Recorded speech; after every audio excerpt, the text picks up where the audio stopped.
जो हमारे पास आज 2.34 क्वेश्चन है, जिसमें क्वेश्चन में हमको बताना है, डिस्क्राइब करना है इक्विपोटेंशियल सरफेस को। और उसमें कई सारे क्वेश्चंस दिए हैं ए बी सी डी, जिसमें एक क्वेश्चन कहा जाता है कि constant electric field Z direction में। हम इसको क्या मान लें कि जेड डायरेक्शन इस तरफ है, ऐसा मान लें कि जेड डायरेक्शन हमारी इस डायरेक्शन में है। ठीक है, इसको जेड डायरेक्शन मान लें, ये जेड डायरेक्शन होगी। अब जेड डायरेक्शन में ये है, तो अब हमको इक्विपोटेंशियल सरफेस बनाना है। देखिए यूनिफॉर्म है जेड डायरेक्शन में, constant electric field in that Z direction, यानी हर जगह इलेक्ट्रिक फील्ड हमारी बराबर है। तो जब हर जगह बराबर है, तो अब हमको बनाना है इसमें आपको इक्विपोटेंशियल सरफेस। तो देखिए इक्विपोटेंशियल सरफेस क्या, कैसे बनाएंगे। जैसे मान लें एक ये हमने एक जगह ले ली, एक ये प्लेन ले लिया, और वो प्लेन जाहिर सी बात है एक्स वाई में होगा। अगर ये जेड है तो एक्स वाई हमारी ऐसे बनी। अगर ये जेड डायरेक्शन है, मान लीजिए ये जेड डायरेक्शन है, तो जैसे हम लोग रूल लगाते हैं ऐसे वाला, अगर ये जेड डायरेक्शन होगी, है ना, ये जेड डायरेक्शन है, तो ये जो प्लेन होगा ये एक्स वाई का होगा, यानी ये जो प्लेन हमारा बनेगा वो एक्स वाई में होगा। इसी तरह दूसरा भी हम बना सकते हैं एक्स वाई डायरेक्शन में, तीसरा भी बना सकते हैं, मतलब कई सारे जितने भी बनाएंगे आप, वो सब इक्विपोटेंशियल सरफेस बनते जाएंगे। लेकिन इनकी डिस्टेंस सबकी बराबर होगी। यहाँ से ये डिस्टेंस, यहाँ से ये डिस्टेंस, यानी बराबर बराबर डिस्टेंस पे आपको इक्विपोटेंशियल सरफेस मिलेंगे। और वो भी मिलेंगे किसमें, जेड डायरेक्शन में। तो in X Y direction, in X Y plane, है ना, we can draw equipotential surfaces. ठीक है, अब इक्विपोटेंशियल सरफेस हम सब जानते हैं कि एक ऐसा सरफेस जहाँ पर सारे जो है पॉइंट अगर एग्जिस्ट करते हैं तो वो सब बराबर पोटेंशियल पर होंगे, यानी इस प्लेन पर जितने भी अगर पॉइंट्स हम ले लें वो सब बराबर पोटेंशियल पर हैं। मान लीजिए इसका हमारा V1 है पोटेंशियल, और इस वाले का V2 है, इसका V3 है, तो सबका पोटेंशियल डिफरेंस सेम रहेगा। अगर कैसा सेम रहेगा, यानी ये तो सेम है ही है, लेकिन इनका जो डिफरेंस सेम है उसकी वजह से क्या होगा, V2 माइनस V1, यानी इन दोनों के बीच का पोटेंशियल डिफरेंस जो होगा वही V3 माइनस V2 का होगा। वही आगे अगर होता V4 तो V4 माइनस V3 का होता, क्योंकि हम जानते हैं ना एक फार्मूला होता है E is equal to V/D। अब यहाँ से आप समझ सकते हैं, अगर E कांस्टेंट है, E अगर कांस्टेंट है तो V किसके प्रोपोर्शन में हो जाएगा, D के। और अगर डिफरेंस सेम है, बराबर डिफरेंस है, तो पोटेंशियल भी सेम होगा, माने पोटेंशियल डिफरेंस भी सेम होगा। पोटेंशियल मतलब पोटेंशियल डिफरेंस। तो अगर डिस्टेंस बराबर है तो इन दोनों इनका जो है पोटेंशियल वही। अगर मान लीजिए 5 सेंटीमीटर पर दोनों एग्जिस्ट करते हैं, तो ये भी 5 सेंटीमीटर एग्जिस्ट करते हैं, तो इसका जो पोटेंशियल डिफरेंस होगा वही इसका होगा। अगर इसका 10 वोल्ट है तो इसके बीच का भी पोटेंशियल 10 वोल्ट होगा। तो हम इस चीज़ से समझ सकते हैं कि कैसे हम इसको फाइंड कर सकते हैं। अब दूसरा जो क्वेश्चन वो कहता है कि दूसरी बात कहता है कि अगर फील्ड हमारी बढ़ रही हो, और field that uniformly increase in magnitude remain in a constant, है ना, कांस्टेंट जेड डायरेक्शन, यानी जेड डायरेक्शन में कांस्टेंट जो है कांस्टेंट तरीके से बढ़ती जा रही हो, बढ़ने में कांस्टेंट हो, यानी जैसे बढ़ रही यूनिफॉर्मली वो कांस्टेंट तरीके से बढ़ रही हो। तो इसमें अगर हम ये देख लें कि मान लीजिए ये हमने बना लिया जेड डायरेक्शन में, इसको जेड डायरेक्शन में बना के देख लेते हैं, तो इक्विपोटेंशियल सरफेस भी हमको बनाना पड़ेगा, जाहिर सी बात है। तो इक्विपोटेंशियल सरफेस हमने ऐसे बनाया, ठीक है। फिर दूसरा सरफेस हम बनाएंगे इसके थोड़ा सा नज़दीक, और तीसरा सरफेस इससे थोड़ा सा दूर बनेगा, और चौथा बहुत दूर बनेगा। देखिए इसका कारण क्या है, बता देते हैं। देखिए इलेक्ट्रिक फील्ड हमारी बढ़ रही है, ठीक है।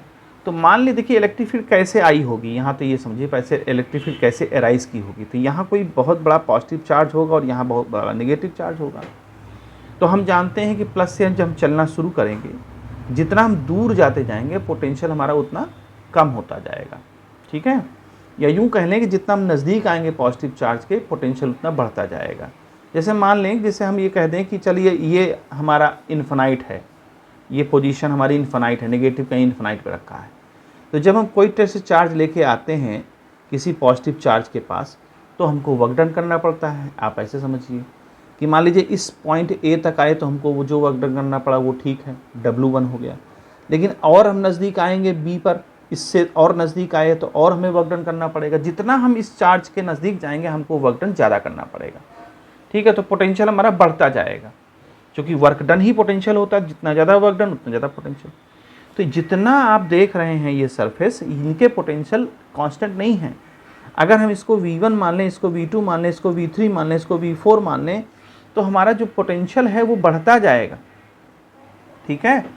और डिस्टेंस देखिए, एक बात और समझिए, पोटेंशियल तो बढ़ रहा है लेकिन जो हमारी जो डिस्टेंस है D3, जैसे इसको हम मान लें D1 इसके बीच का, इसको मान लें D2, इसको मान लें D3, ऐसे ही हम D4 भी मान सकते हैं, D1 D2 D3 D4। तो हम देखेंगे कि जो D3 है वो D3 की वैल्यू D2 से ज़्यादा हो, तब हमको कांस्टेंट पोटेंशियल डिफरेंस मिलेगा। और D2 की जो वैल्यू है वो D1 से अधिक होगी। बात समझ रहे हैं? क्योंकि E हमारा इंक्रीज कर रहा है, तो जब E इंक्रीज कर रहा है तो हमको पोटेंशियल डिफरेंस, अगर हम चाहते हैं कि V2 माइनस V1 देखें कितना है, तो V2 माइनस V1 अगर जो आप निकालेंगे वही होगा V3 माइनस V1 के, सॉरी V2 के, और यही होगा V4 माइनस V3 के। तो अगर हमारा पोटेंशियल डिफरेंस कांस्टेंट है इनके बीच का, तो हमको E जो, अगर देखिए फार्मूला देखिए फिर से वही आ जाते हैं, V इज इक्वल टू क्या होगा E इंटू डी। अगर V हम चाहते हैं कांस्टेंट, ठीक है, तो जब V कांस्टेंट चाहते हैं तो E अगर बढ़ रहा है तो D भी बढ़ेगा।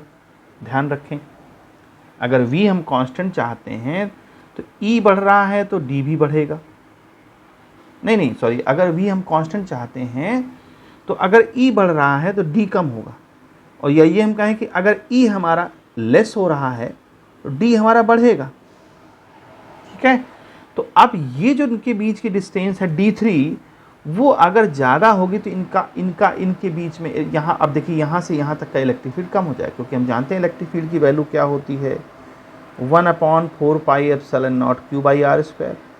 अगर ये वाला इक्विपोटेंट सरफेस इससे दूर है, इसका मतलब यहाँ पर हमारी इलेक्ट्रिक फील्ड कम होगी, यहाँ पर इलेक्ट्रिक फील्ड ज़्यादा होगी, यहाँ पर उससे भी ज़्यादा होगी।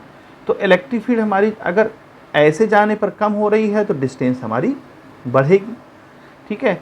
और अगर उल्टा देखें कि इलेक्ट्रिक फील्ड हमारी अगर मान लीजिए कम हो रही, इस डायरेक्शन में बढ़ रही है, कम हो रही, देखिए अब देखिए यहाँ समझिए, R की वैल्यू हमारी यहाँ से सबकी अलग अलग है इस चार्ज से। तो इसका जो पोटेंशियल होगा, इसका पोटेंशियल होगा, इनका सबका अलग अलग पोटेंशियल होगा। लेकिन हम देख रहे हैं कि पोटेंशियल डिफरेंस सेम है। तो जब पोटेंशियल डिफरेंस सेम है तो इनकी जो डिस्टेंस है, इनके आपस में जो पोटेंशियल डिफरेंस जिन पॉइंट्स का है, उनकी डिस्टेंस हमारी इसके डिस्टेंस से ज़्यादा होगी और इसके डिस्टेंस से ज़्यादा होगी। तो फिर से वही देखें, अगर पोटेंशियल डिफरेंस हम सेम करना चाहते हैं, ध्यान दें इलेक्ट्रिक फील्ड और D में हमको रिलेशन देखना पड़ेगा। अगर एक बढ़ रहा है तो दूसरा कम हो जाएगा, यानी हमको ज़्यादा दूर चलना पड़ेगा, तब हमको जो पोटेंशियल डिफरेंस है वो हमको इसके बराबर मिलेगा। तो ये चीज़ इसमें जो है देखी जाती है। अब क्वेश्चन नंबर हम 3 की बात कर लें, जो C कहता है पार्ट C में हमको क्या कहता है, single positive charge at the origin. अगर कहीं ओरिजिन पर सिंगल पॉजिटिव चार्ज रखा है तो उसमें देखिए, मान लीजिए ये हमारा ओरिजिन है और यहाँ पॉजिटिव चार्ज रखा हुआ, तो इसके सरफेसेस हमारे कैसे होंगे। देखिए इससे बराबर दूरी पर ये हमको spherical potential difference equipotential surface मिलेगा। ऐसे ही अगर थोड़ी और डिस्टेंस हम ले लें तो एक हमको ये दूसरा इक्विपोटेंशियल सरफेस मिलेगा। ऐसे ही हम तीसरा अगर हम स्केच कर लें तो तीसरा भी हमको इक्विपोटेंशियल सरफेस मिल जाएगा। यानी कहने का मतलब इस पर जितने जैसे ये सरफेस ऐसा होगा सिलेंड्रिकल टाइप का ऊपर की तरफ, क्योंकि पॉइंट चार्ज है तो इसको आप ऐसे मान लें तो उस पॉइंट पर, उस सिलेंडर पर जितने भी पॉइंट होंगे ये सब बराबर पोटेंशियल पर होंगे, इसलिए इसको हम इक्विपोटेंशियल सरफेस कहेंगे। और ये स्फेरिकल होगा तो इसको लिख सकते हैं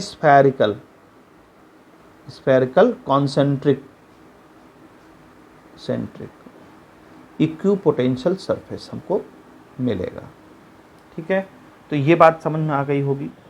फिर बात करते हैं कि क्वेश्चन अगर हम डी की बात करते हैं तो क्वेश्चन डी में देखिए क्या कहता है। डी में कहता है कि uniformly grid consisting of long equally spread spaced parallel charge wire in a plane.